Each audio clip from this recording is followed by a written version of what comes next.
Well, this is Karim. It's January the 11th, and we're still growing.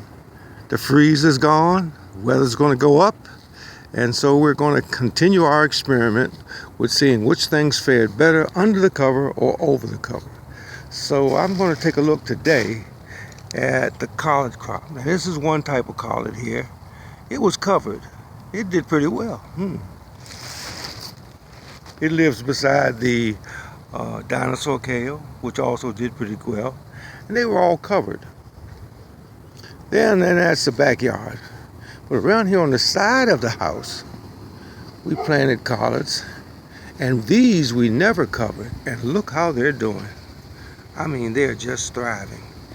I believe these were even planted after the ones in the backyard that were covered. And look at them, look at them. These is collards, man, I'm telling you.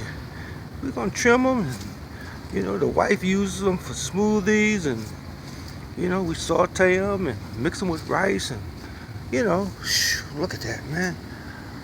So that's the what we call the west side collards. We give them neighborhoods, right? So that's west side. These first ones we looked at, they're south side collards, and we have these east coast or east side collards, we call them. They live over here on this side. Let's see what they look like. All right, east side represent. Come on, what you doing? Look at them. There they go. East side collards. And they're growing pretty good. Got a couple of varieties here. We got a gang of blue collards and a gang of this lighter, milder collard here. And of course, they're living in a neighborhood full of things like broccoli and Brussels sprouts and cabbage. So this is the east side gang. They also have a club of dinosaur kale over here.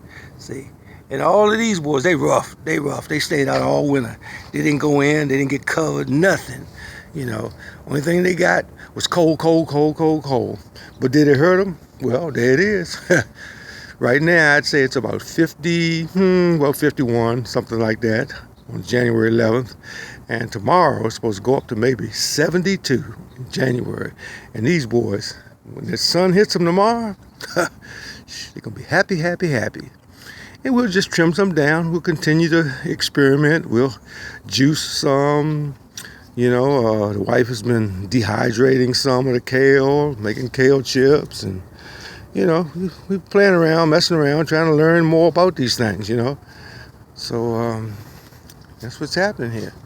There's more kale. These are all dinosaur kales, and we expect that they'll do pretty good.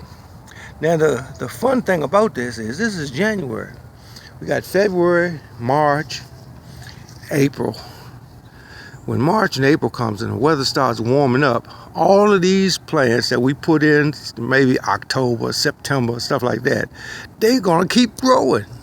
And we're going to have a hard time trying to determine which ones to pull up so we can get the new spring crops in, because these boys will be growing fat and full. The chard will be big and healthy because they've made it all winter. The parsley and the cilantro will be bigger. See? So we're going to have to make a decision, and we're going to have to determine which things we're going to pull up and which things we're going to put in. And by the way, it's January, and yes, we're pulling and inventorying our seeds now, because in the spring, when we pull up this garlic and greens, we want to be ready. And we don't want to be ready with just seeds. We want to be ready with maybe 4 or 5 inch plants ready to go. And I'm talking February, March. So start thinking. It's January now, but you better start thinking. If you're going to grow a garden this spring, you best be thinking about getting you some seeds and looking for a space where you're going to put them, and starting to put some racks out with some little cell trays and get you some stuff started. So that's what time it is. Boy, look at that eucalyptus tree. That boy sure does look good. Mm-mm. We cooked the eucalyptus tea all winter, and it was great. Helped us with our colds. See, we didn't get sick, none of that. See, because we had eucalyptus, we had lavender and lemongrass. Old lemongrass, she's dried up now. Old lemongrass, but she'll be back come spring. So there's our garden. A lot of things are still going. Look at that oregano. I told you that oregano, boy, don't nothing happen. That oregano will just hold on and hold on right through the winter. Look at that. Oregano. And the time, shoot, that time, time knows what time it is. See, it's still kicking. We still picking time out here, you know. Stevia's gone to sleep. Tulips will be coming in the spring, and like I say, the lemongrass, she'll come back. So that's a little garden tour. We're still growing, still researching, still learning more and more about nature. Appreciate you stopping for a minute, taking a look at what we're doing. This is Karim in January 2017. Peace and blessings.